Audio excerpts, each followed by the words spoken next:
혼자 있으면 금방 불안해지고 초조해지는 사람이 있습니다.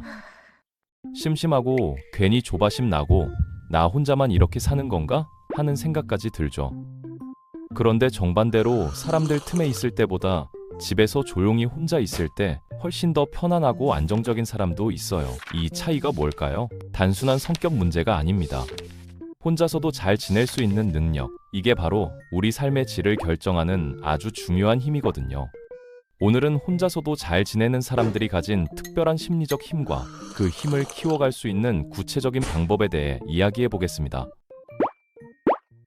먼저 정말 중요한 사실부터 짚고 넘어가야 합니다. 혼자 있는 것과 외로운 것은 완전히 다른 개념이거든요. 외로움은 감정입니다. 수십 명, 수백 명의 사람들 속에서도 느껴질 수 있고, 가족이나 친구, 연인이 옆에 있어도 마음속 깊은 곳에서 고립감을 느낄 수 있죠. 반대로 물리적으로는 완전히 혼자 있어도 전혀 외롭지 않고 오히려 편안함과 충만함을 느끼는 사람들도 있습니다. 심리학에서는 이런 차이를 꽤 오래전부터 주목해왔는데, 외로움은 원치 않는 단절, 관계가 끊긴 느낌에서 오는 고통스러운 상태에 가깝고, 고독이나 혼자 있음은 내가 선택한 혼자만의 시간일 때 성장과 회복의 기회가 되기도 합니다. 혼자서 잘 지내는 사람들은 이 둘을 꽤 정확하게 구분합니다. 그들에게 혼자 있는 시간은 나만 쓸 수 있는 소중한 시간, 내 안을 정리하고 쉬어가는 시간이지 꼭 버림받은 시간이 아니거든요. 이런 능력을 심리학에서는 혼자 있을 수 있는 능력, 혹은 자기 충족성과 비슷한 개념으로 설명하기도 하는데, 쉽게 말하면 타인이 바로 옆에 있지 않아도 나를 어느 정도 채우고 안정시킬 수 있는 힘이라고 생각해 볼 수 있어요. 혹시 여러분은 혼자 있는 시간을 떠올릴 때 자동으로 외로움부터 떠오르지 않나요? 그렇다면 어쩌면 혼자 있는 자체보다는 혼자 있음은 외로움이라는 오래된 연결고리가 우리를 힘들게 하고 있을지도 모릅니다. 그렇다면 혼자서도 잘 지내는 사람들은 어떤 공통점이 있을까요? 완벽한 공식이 있는 건 아니지만 많은 사람들에서 반복해서 나타나는 특징들이 있습니다. 혼자 있을 때 제일 힘든 순간은 사실 나랑 같이 있는 게 불편할 때입니다. 머릿속에서 내 자신을 계속 공격하는 목소리가 들리면 혼자 있는 시간은 곧바로 고문이 되죠. 혼자서 잘 지내는 사람들은 스스로를 완벽하게 사랑하는 슈퍼히어로라기보다는 적어도 이렇게 말할 수 있는 사람들입니다. 완벽하진 않지만 그래도 이 정도면 괜찮지 뭐. 이들은 사소한 실수에도 자기 비난을 끝없이 반복하기보다는 그럴 수도 있지? 다음엔 이렇게 해보자라고 자기 자신과 대화하는 쪽을 조금 더 자주 선택합니다. 자기 자신과의 관계가 어느 정도 괜찮기 때문에 혼자 있을 때도 자신을 괴롭히기보다 다독이는 편에 가까운 거죠. 혼자 잘 지내는 사람들의 또 다른 특징은 머릿속과 마음속에 자신만의 내적 세계가 풍부하다는 점인데, 책을 읽고 음악을 듣고 글을 쓰고 그림을 그리고 게임을 하더라도 단순히 시간을 죽이기보다는 그 과정 자체를 진짜로 즐기려는 경향이 있습니다. 이들에게 혼자 있는 시간은 지루함을 겨우 참는 시간이 아니라 생각을 이어붙이고 상상을 펼치고 아이디어를 떠올리고 감정을 천천히 소화하는 시간에 가깝거든요. 그래서 같은 한 시간을 보내도 단순히 화면만 스크롤하다 지나가는 시간과 나를 채우는 활동에 몰입하는 시간은 완전히 달라지죠. 혼자서 잘 지내는 사람들은 대체로 혼자 카페 가면 좀 그렇지 않아? 주말에 혼자 있으면 재미없지 않냐? 같은 말에 크게 흔들리지 않습니다.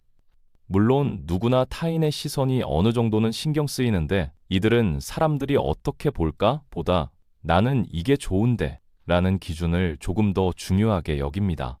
SNS에 올릴 사진을 위해서 살아가기보다는 SNS에 올리든 말든 내가 만족스러운 삶을 만들어 가려는 쪽에 가까운 거죠.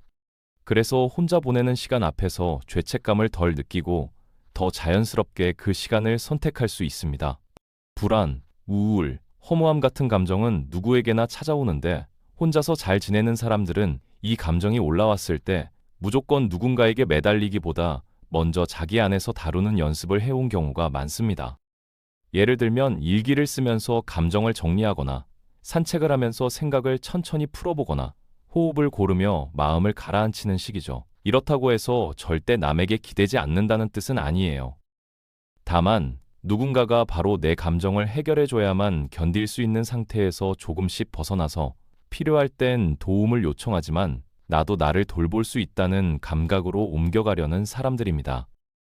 혼자 잘 지낸다고 해서 사람을 싫어하고 관계를 포기한 건 아닙니다. 오히려 반대로 관계를 양보다 질로 선택하려는 경우가 많거든요. 의미 없는 술자리, 서로를 소모시키는 모임, 억지로 참석해야 하는 자리에는 에너지를 크게 쓰지 않고 그 대신 진짜 편안한 친구, 나를 존중해주는 동료, 깊이 이야기 나눌 수 있는 사람에게 시간을 더 쓰려고 하죠. 혼자 있을 수 있기 때문에 외롭지 않으려고 아무 관계나 붙잡는 패턴에서도 조금씩 자유로워집니다. 그런데 현실에서 많은 사람들이 혼자 있는 걸 힘들어합니다. 조용해진 순간이 찾아오면 바로 휴대폰을 켜고 음악을 틀고 영상을 재생하고 누군가에게 메시지를 보내죠. 왜 이렇게까지 혼자 있는 순간이 불편해졌을까요? 요즘 우리의 관심은 대부분 밖을 향해 있습니다. SNS 타임라인, 메신저 알림, 유튜브, 쇼츠, 릴스, 뉴스, 댓글, 반응, 항상 누군가의 생각, 누군가의 말, 누군가의 표정을 보고 있죠. 정작 나는 지금 어떤지를 묻는 시간은 거의 없습니다. 내가 뭘 좋아하는지, 뭘 싫어하는지, 요즘 무엇 때문에 힘든지를 진짜로 들여다본 적이 별로 없다면 혼자 있는 시간은 곧바로 낯설고 불편한 시간이 되거든요. 마치 오랫동안 연락 끊겼던 사람과 갑자기 단둘이 만나 앉아 있는 것처럼 어색해지는 겁니다. 어릴 때부터 우리는 이런 말을 수도 없이 들어왔습니다. 친구가 많아야 좋은 거야. 인맥이 곧 자산이야. 남들 다 노는데 너만 집에 있으면 안 되지. 물론 관계는 중요하고 사람은 사회적 존재인데 이런 메시지가 과해지면 혼자 있는 나, 뭔가 실패한 나처럼 느끼게 만들 수 있습니다. 그래서 주말에 혼자 집에 있으면 실제로는 괜찮으면서도 스스로를 이렇게 의심하게 되죠. 나 지금 되게 이상하게 살고 있는 건가? 실제 문제는 혼자 있음 그 자체가 아니라 혼자 있는 나를 이상하게 바라보게 된 시선일 수도 있습니다. 마지막 이유는 회피의 습관입니다. 혼자 조용히 앉아 있으면 평소에 미뤄뒀던 감정들이 올라오기 시작하거든요. 예전에 상처받았던 기억, 불안한 미래, 비교에서 오는 열등감, 막연한 허무함, 이 감정들이 올라오면 순간적으로 너무 불편해서 사람들은 자연스럽게 자극을 찾습니다. 영상을 켜고 소리를 키우고 새로운 알림을 기다리고 누군가와 계속 연결되어 있으려고 하죠. 하지만 이 패턴이 반복될수록 혼자 있는 시간은 불편한 감정이 올라오는 시간에서, 그러니까 절대 혼자 있으면 안 되는 시간으로 굳어지기 쉽습니다. 그렇다면 우리도 혼자 있는 시간을 견디는 수준을 넘어서 혼자 있는 시간을 누릴 수 있는 상태로 조금씩 이동할 수 있을까요? 충분히 가능합니다. 완벽해지려 하기보다 아주 작은 연습부터 시작하면 되거든요. 가장 처음 할 수 있는 건 아주 작고 단순합니다. 하루에 10분만 휴대폰을 멀리 두고 TV나 음악도 끄고 그냥 가만히 앉아 있어 보는 겁니다. 처음에는 솔직히 꽤 불편할 수 있어요. 머릿속이 시끄러워지고 이게 뭐 하는 시간이야? 차라리 영상을 하나 더 보는 게 낫지 않나? 하는 생각이 들 수도 있습니다. 하지만 이 10분은 아무것도 안 하는 시간이 아니라 나와 다시 연결되는 시간이라고 생각해 보면 좋겠어요. 처음부터 명상처럼 완벽하게 하려 하지 말고 그냥 숨이 들어오고 나가는 걸 느끼고 오늘 하루에 있었던 일을 스쳐 지나가듯 떠올려 보는 정도면 충분합니다. 둘째로 자기 자신과의 대화를 의식적으로 시작해보는 연습인데 일기를 써도 좋고 산책하면서 속으로 질문을 던져봐도 좋습니다. 예를 들면 오늘 나는 어떤 순간에 가장 힘들었지? 그때 내가 진짜 원했던 건 뭐였을까? 요즘 자꾸 마음에 걸리는 일이 있다면 그게 뭐지? 같은 질문들이죠. 중요한 건 정답을 찾는 게 아니라 이런 질문을 내게 던져봤다는 사실 자체인데 이 과정을 통해 조금씩 내가 나를 알아가는 감각이 생깁니다. 나를 모를수록 혼자 있는 시간이 불편해지고 나를 알수록 혼자 있는 시간이 편안해지기 쉽거든요. 셋째는 혼자서도 몰입할 수 있는 활동을 하나씩 찾아보는 겁니다. 책 읽기, 그림 그리기, 요리하기, 산책하기, 운동하기, 글쓰기, 가벼운 취미 프로젝트, 뭐든 상관없어요. 중요한 건 혼자서도 충분히 재밌고 의미 있게 보낼 수 있는 활동을 발견하는 거거든요. 이런 활동이 생기면 혼자 있으면 시간이 너무 안 간다 해서 이 시간에 이걸 할 수 있지. 인식이 조금씩 바뀝니다. 네 번째 포인트는 의외로 간단합니다. 혼자 있다 보면 아무리 혼자를 좋아하는 사람이라도 어느 순간 외롭고 쓸쓸해질 때가 있는데 그건 잘못된 게 아니라 아주 자연스러운 감정이에요. 이럴 때 외로우면 안 돼. 이 감정 빨리 없애야 해 라고 밀어내기보다 아, 지금 내가 좀 외롭구나 라고 말로 인정해보는 연습이 중요합니다. 마치 친구의 감정을 들어주듯 그래, 요즘 좀 사람도 부족했고 지지도 못 받은 느낌이었지 라고 스스로에게 말해주는 거죠. 외로움을 인정한다고 해서 빠져나오지 못하는 게 아니라 오히려 그렇게 감정을 인정할 때 필요하다면 누군가에게 자연스럽게 손을 내밀 수 있게 됩니다. 마지막으로 타인과의 비교를 의식적으로 줄이는 연습이 필요한데 SNS 속 사람들은 늘 즐겁고 바쁘고 사랑받고 관계가 풍성해 보입니다. 하지만 그것은 그들의 삶 중 보여주고 싶은 일부 구간일 뿐이에요. 그 화면 속에서 늘 사람들 사이에 있는 그들과 지금 혼자 있는 나를 1대1로 비교하기 시작하면 혼자 있는 시간은 금방 초라함과 수치심으로 물들게 되거든요. 비교의 스위치를 완전히 끄는 건 쉽지 않지만 적어도 이렇게 말해볼 수는 있습니다. 저 사람의 삶도 분명 나와 비슷하게 화면에 안 나오는 고독한 순간들이 있겠지. 그렇게 생각하는 것만으로도 혼자 있는 나에 대한 평가가 조금은 부드러워질 수 있습니다. 여기까지 들으셨다면 이제 혼자 있는 시간이 단지 외로운 시간만은 아니라는 감각이 조금은 생기셨을 수도 있는데 혼자 있는 시간은 잘만 다루면 생각보다 큰 선물을 가져다 줍니다. 바쁜 일상 속에서 우리는 늘 해야 할 일, 맞춰야 할 일정, 지켜야 할 관계들 사이를 뛰어다니는데 그 사이에서 나는 어떤 사람이고 진짜로 무엇을 원하고 어디로 가고 싶은지를 생각할 틈은 거의 없죠. 혼자 있는 시간은 그 빈틈을 만들어줍니다. 나는 어떤 관계에서 편안한가? 어떤 일을 할 때 가장 살아있는 느낌이 드나? 앞으로의 1년을 내 마음대로 그려본다면 어떤 모습일까? 이런 질문들을 던져볼 수 있게 해주는 귀한 시간이 되는 겁니다.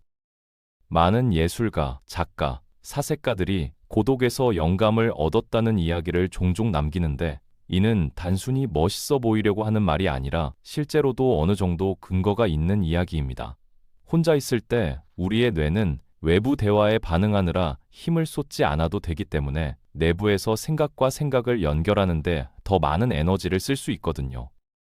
그래서 새로운 아이디어가 떠오르거나 문제의 다른 해결책이 보이거나 그동안 정리되지 않던 감정이 문장으로, 그림으로, 음악으로 나오기도 합니다.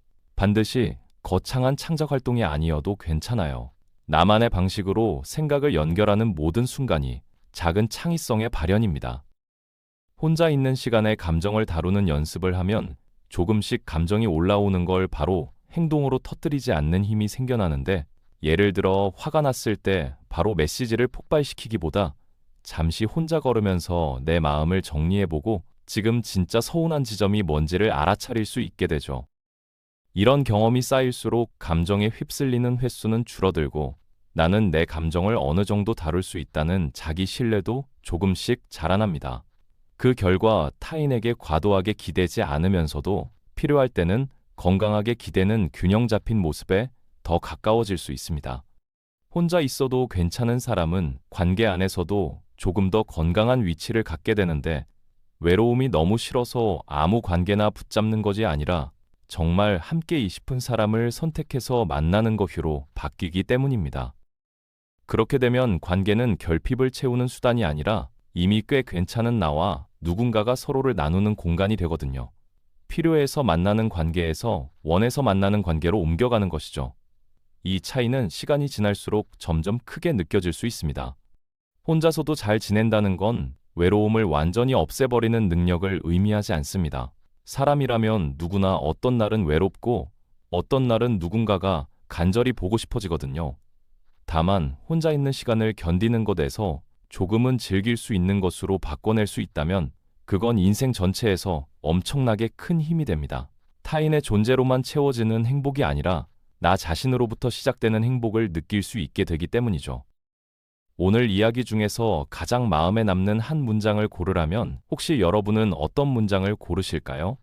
그 문장을 오늘 하루 10분 동안 나와 함께 조용히 되새겨보는 것만으로도 충분히 좋은 시작이 될 수 있습니다. 처음엔 어색하고 불편하고 손이 자꾸 휴대폰으로 갈 수 있어요. 그래도 그 시간을 조금씩 쌓아가다 보면 어느 순간 이런 생각이 들지도 모릅니다. 아, 혼자 있는 나도 꽤 괜찮은데? 그 순간이 바로 혼자서도 잘 지내는 힘이 여러분 안에서 자라나고 있다는 증거일 겁니다.